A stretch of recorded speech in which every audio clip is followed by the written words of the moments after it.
The Biden White House just pulled off the most audacious legal magic trick in recent history. President Biden pardoned his son Hunter in a move that shatters every promise he's made about integrity and accountability.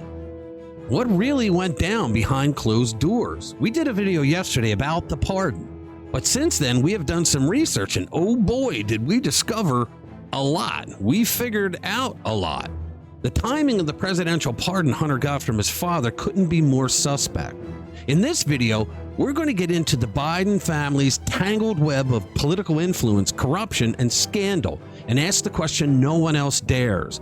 How deep does this rabbit hole go? And who is Joe's pardon really protecting? Let's get into it. Hey guys, welcome back to the channel. Please subscribe, hit that notification bell, and smack that like button. All right, let's get right into it. For over a year, the Biden administration emphatically denied that President Joe Biden would ever pardon his son Hunter.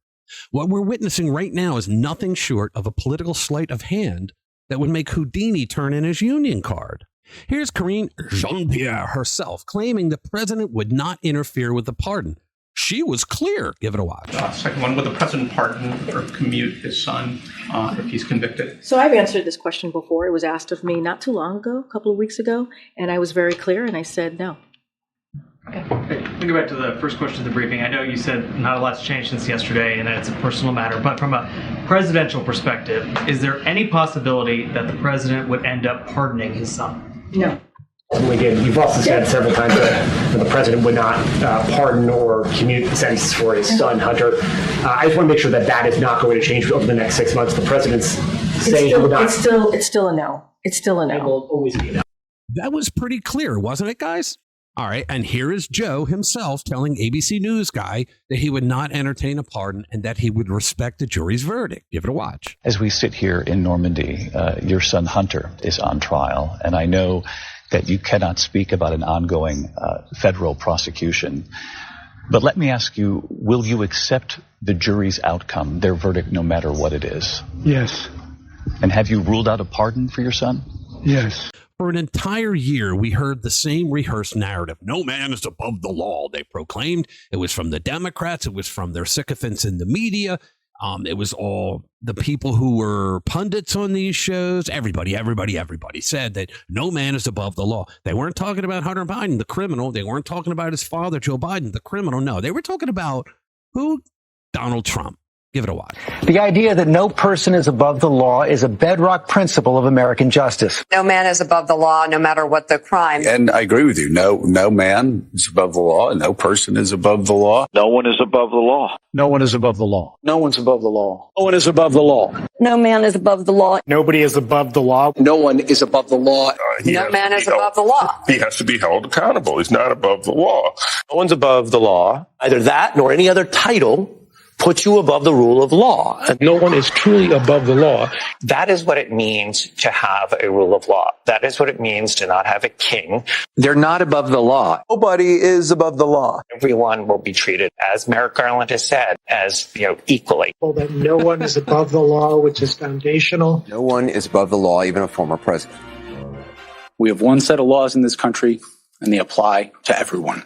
No one is above the law. The law is the law, and no one should be above it. Yes, nobody is above the law. And yet, here we are.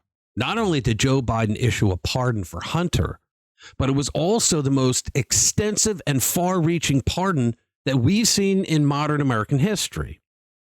But the real question is, what's Joe hiding? Here's Karine Jean-Pierre being asked a question about the pardon that Joe was never going to give to his son Hunter. And in here, you won't believe it. She says that Joe Biden believes in being truthful to the American people. Give it a watch. Said repeatedly yourself since the election, the president has said for months, no pardon was coming. I wanted to ask you, could those statements now be seen as lies from the American people? Is there really a credibility issue here given now this announcement? First of all, one of the things that the president always believes is to be truthful to the American people. That is something that he always truly believes. And if you see the end of his, I assume that you've read his statement, and you look at the end of that statement, and he actually says that in the first line in the last paragraph. And and respects the thinking and how the American people will actually see this in his decision making. And I would encourage everyone to read in full the president's statement. I think he lays out his thought process. He lays out how he came to this decision. He came to Enough. Joe Biden hasn't been truthful a single day of his presidency, guys. Everybody knows this. It's common knowledge. He has lied to us about every single issue that has ever come up. He lies even when he doesn't have to. And all the people around him support his lies, including the legacy fake news media.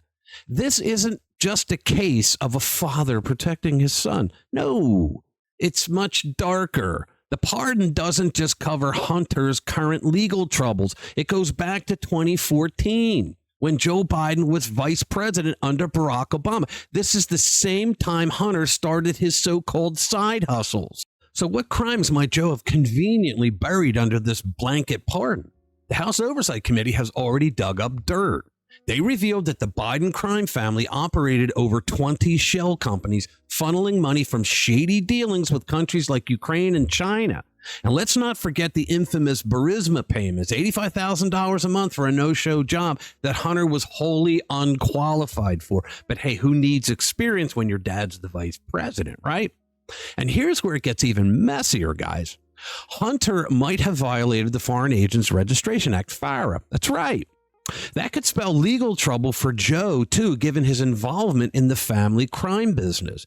The FBI did things to Donald Trump and his family for things none of them did. They tried to imprison Trump and even his sons, and they broke no laws. All the lawfare against Trump was initiated by the Biden White House. This pardon isn't about Joe being a loving father. Let's call it what it is, self-preservation. Joe wasn't protecting Hunter. He was covering his own tracks and possibly those of Barack Obama. If this blows up, it doesn't just tarnish Joe, it drags Obama into the mud as well. And the Democrats can't afford to have that happen.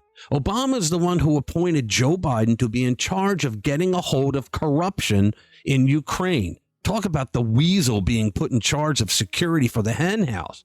You cannot tell me that Barack Obama is a highly intelligent man, and yet he didn't know that Joe and Hunter and the Biden crime family were pulling in millions that Privat Bank gave through the money laundering service of Burisma Holdings. I mean, $85,000 for a no-show job, a drug-addicted son placed in positions he was monumentally unqualified for. This isn't parental love. This is a calculated legal maneuver designed to shield not just Hunter, but potentially Joe Biden himself from future legal scrutiny. And especially Obama, because to the left, Obama is their Reagan. And even after all the corruption that's been exposed already, they still think Barack shits ice cream and rainbows. And let's talk about the institutions that enabled this. The FBI, the DOJ, the State Department. They didn't just turn a blind eye, guys. They actively protected this network of corruption multiple times. Meanwhile, they went after political opponents with a vengeance that would make a banana republic blush. Joe is not a loving dad. He was a horrible dad. What kind of father would send his drug-addicted son, who is on crack, into the lion's den of foreign governments to make deals of selling the influence of his father's office for millions of dollars?